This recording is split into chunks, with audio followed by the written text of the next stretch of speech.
जनता को चुनाव प्रक्रिया में विश्वास बढ़ेगा। इस प्रक्रिया को जो बहुत बहुत धन्यवाद आदरणीय अध्यक्ष महोदय। आज जब मैं यहाँ चुनाव सुधार के विषय पर चर्चा में भाग लेने के लिए खड़ा हूँ तो मेरे मन में भारतीय लोकतंत्र के प्रति गहरा विश्वास है और मैं मानता हूँ कि हमारा लोकतंत्र दुनिया में एक सबसे मजबूत, प्रगतिशील और जीवंत लोकतंत्र है। लेकिन हर मजबूत भवन की नींव को समय समय पर मजबूत बनाए रखने के लिए उसकी मरम्मत, उसकी देखरेख करने की जरूरत होती है। ठीक वैसे ही हमारे देश में चुनाव सुधार की प्रक्रिया हमारे इस लोकतंत्र के भवन की नींव को मजबूत बनाए रखने के लिए अत्यंत आवश्यक है। सभापति महोदय, सबसे पहले बात करते हैं मतदाता सूची के शुद्धिकरण की, जिसे एसआईआर विशेष गहन पुनरीक्षण के माध्यम से किया जा रहा है। हम अपने घर में भी समय समय पे जो टूटे हुए पुराने फर्नीचर होते हैं, पर्दे होते हैं, गैर जरूरी सामान होते हैं, उसे बदलते रहते हैं।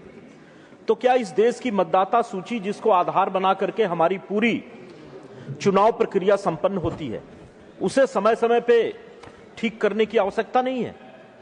2002 और 2004 में हमारे देश में ये प्रक्रिया हुई थी। उसके बाद लंबे समय से ये गहन पुनरीक्षण की प्रक्रिया न होने के कारण बहुत बड़ी संख्या में मतदाता सूची में ऐसे नाम इकट्ठा हो गए थे जिन्हें हटाना जरूरी था। जून से सितंबर 2025 तक बिहार में हुई इस अभियान ने एक इतिहास रचा। 7 करोड़ 42 लाख मतदाता एसआईआर के बाद चुनाव में भाग लेने के लिए उपयुक्त पाए गए। 65 लाख अपात्र, स्थानांतरित या डुप्लीकेट नाम सूची से हटाए गए। 21 लाख से ज्यादा वैध मतदाताओं को जोड़ा गया। यह एक संतुलित दृष्टिकोण है। कोई इसका विरोध कैसे कर सकता है? 1 लाख बीएलओ, 11 राजनीतिक दलों के 1.5 लाख से ज्यादा BLA-2 इस पूरी प्रक्रिया में उन्होंने हिस्सा लिया। नतीजा हम सबके सामने है। विगत बिहार चुनाव में अध्यक्ष महोदय, कुल 90,740 मतदान केंद्रों पे मतदान हुए थे और एक भी मतदान केंद्र पे पुनः मतदान कराने की स्थिति नहीं आई और किसी राजनीतिक दल में पुनः मतदान की मांग नहीं की। यह अपने आप में दर्शाता है कि विगत बिहार चुनाव में पूरे चुनाव की प्रक्रिया कितने पारदर्शी तरीके से संपन्न कराई गई। हाल में जो चुनाव हुए थे बिहार में, उसमें 67% से ज्यादा मतदान हुआ, जो 1951 के बाद से सर्वाधिक है। अब यह अभियान 12 राज्यों में और चलाए जा रहे हैं। 51 करोड़ मतदाता, 321 जिले और 1843 विधानसभा क्षेत्रों में एसआईआर का कार्यक्रम इस समय चल रहा है। उद्देश्य फिर से एकदम स्पष्ट है, डुप्लीकेट नामों को हटाना, नए जो पात्र मतदाता हैं उनके नामों को जोड़ना, ताकि मतदाता सूचियां शुद्ध, पूरी शुद्धता के साथ प्रकाशित हो सके। इससे चुनाव में जो गलत मतदाताओं के नाम प्रविष्ट होते हैं उसका दुरुपयोग रुकेगा, उनके नाम पे बोगस मतदान जो होते हैं वो रुकेंगे और एक वोट एक मूल्य का जो हमारा लक्ष्य है वो हम प्राप्त कर सकेंगे। विभाजन के बाद से 1971 तक लगातार इस देश में करोड़ों शरणार्थी और प्रवासी आए और उसके बाद भी ये अवैध प्रवासन घुसपैठियों के रूप में जारी रहा। कई एजेंसियां एवं गृह मंत्रालय का अनुमान है कि भारत में लगभग 2 करोड़ से अधिक ऐसे लोग इस समय रह रहे हैं जो इस देश के नागरिक नहीं हैं, जिससे पूरे देश में जनसंख्या का स्वरूप बिगड़ गया है और उसका जो स्वरूप बिगड़ा है उसका कई दुष्परिणाम इस देश के आंतरिक सुरक्षा को प्रभावित कर रहा है। एसआईआर इन त्रुटियों को भी ठीक कर रहा है। एसआईआर के माध्यम से ऐसे मतदाताओं का नाम हटाना, यह हर दृष्टि से लंबे समय तक हमारे आंतरिक सुरक्षा पर भी बहुत सकारात्मक प्रभाव डालने वाला है। संविधान का अनुच्छेद 326 भी कहता है कि मतदान का अधिकार केवल भारतीय नागरिकों को ही है। जन प्रतिनिधित्व कानून 1925 भी यही कहता है। एसआईआर इसकी रक्षा करता है, मृत, डुप्लीकेट, अवैध प्रविष्टियां हटाकर।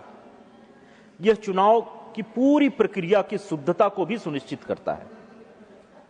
2002 और 2004 के बाद से फिर से इतने व्यापक पैमाने पर एसआईआर की प्रक्रिया देश में की जा रही है।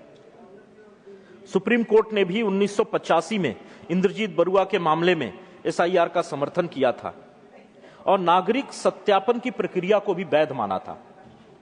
बिहार मामले में भी इस बार कोर्ट ने आयोग के द्वारा एसआईआर की प्रक्रिया का समर्थन किया गया। चुनाव सुधार की दृष्टि से ही एक राष्ट्र एक चुनाव की बात हम कर रहे हैं। हमारे देश में हर साल कोई न कोई चुनाव होते रहते हैं और इस चुनावी तूफान में विकास रुकता है, पैसे की बर्बादी होती है और सबसे ज्यादा नुकसान इस देश के सरकारी शिक्षा तंत्र को झेलना पड़ता है।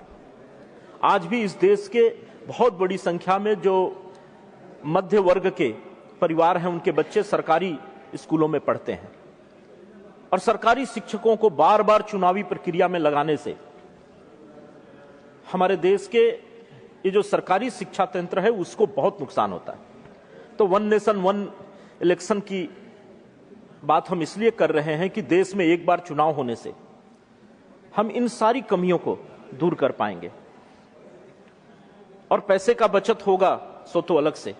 रामनाथ कोविंद समिति की रिपोर्ट के मुताबिक जीडीपी में भी 1.5% की बढ़ोतरी होगी, 1.5% की बढ़ोतरी होगी। 4.5 लाख करोड़ का अतिरिक्त योगदान हमारे जीडीपी में होगा अगर वन नेशन वन इलेक्शन की प्रक्रिया को हम अपनाते हैं तो। सार्वजनिक व्यय बढ़ेगा, निवेश सुरक्षित होंगे, मुद्रास्फीति भी नियंत्रित होगी। सभापति महोदय, राजनीति में अपराधीकरण पर अंकुश लगाना भी हमारी चुनाव सुधार प्रक्रिया का हमेशा से एक हिस्सा रहा है। बोहरा समिति ने 1993 में अपराध राजनीतिक गठजोड़ पर चिंता व्यक्त की थी। हमारी सरकार ने आदरणीय प्रधानमंत्री नरेंद्र भाई मोदी के नेतृत्व में संविधान में 130वां संशोधन लाकर के गंभीर आरोपों पर 30 दिन गिरफ्तारी होने पर मंत्री पद छोड़ने का प्रावधान किया है। प्रधानमंत्री, मुख्यमंत्री को भी इस प्रावधान के दायरे में लाया है। इससे सार्वजनिक जीवन में शुद्धता बढ़ेगी और अपराध राजनीतिक गठजोड़ के मार्ग में एक बहुत प्रभावी बाधा हम पैदा कर सकेंगे। पिछले कई दशकों में कई समितियां बनी। विधि आयोग की 170वीं समिति 1999 में, 244वीं समिति 2014 में, गोस्वामी समिति, इंद्रजीत गुप्ता समिति आदि सभी ने भारत में राजनीति और अपराध के गठजोड़ को रोकने के लिए कई बार कई प्रकार के प्रावधान किए। लेकिन हमारी सरकार ने पहली बार एक बहुत निर्णायक कदम उठाया है और जो भी हमारे इस लोकतांत्रिक व्यवस्था से प्यार करता है, हमारी इस व्यवस्था को बनाए रखने में अपना योगदान देना चाहता है, वो इन सुधारों का स्वागत करेगा। और अब तो इंडिया अलायंस के भी कई नेताओं ने भारतीय चुनाव प्रक्रिया का समर्थन किया है और ईवीएम को भी समर्थन दिया है। महाराष्ट्र में भी कई इंडिया अलायंस के नेताओं ने खुल करके कहा है कि वे 4-4 बार से इसी ईवीएम के माध्यम से चुन करके आए हैं, तो इस ईवीएम का विरोध वो कैसे कर सकते हैं। ये वही देश था सभापति महोदय जहां बिहार में एक बड़े नेता ने एक बार कहा था कि मत पेटियों से जिन्न निकालता हूं मैं। ईवीएम ने इन जिनों का निकलना बंद किया है। आज पारदर्शी तरीके से न केवल हम मतदान की प्रक्रिया को संपन्न करा पाते हैं, बल्कि त्वरित गणना करने की भी स्थिति में हैं और चुनाव संपन्न होने के बाद बहुत कम समय में हम चुनाव परिणाम को देश की जनता के सामने रख पाते हैं। मेरा एक सुझाव है कि मतदाता सूची के साथ साथ सभी मतदाताओं के मोबाइल नंबर को भी लिंक किया जाए और मतदान के दिन और उससे पूर्व उनको एसएमएस के माध्यम से सूचना भेजी जाए उनके मतदान केंद्र की और उनको मतदान करने के लिए प्रेरित किया जाए बार बार मैसेज दे करके। तो हम समझते हैं कि और हम मतदान के प्रतिशत को बढ़ा सकेंगे। कुल मिलाकर के इस देश में चुनाव सुधार की जो प्रक्रिया विगत 11 वर्षों में एनडीए सरकार ने प्रारंभ की है, वो हमारे देश के लोकतंत्र को धन्यवाद और अधिक मजबूत करेगी। बहुत बहुत धन्यवाद। वर्मा जी।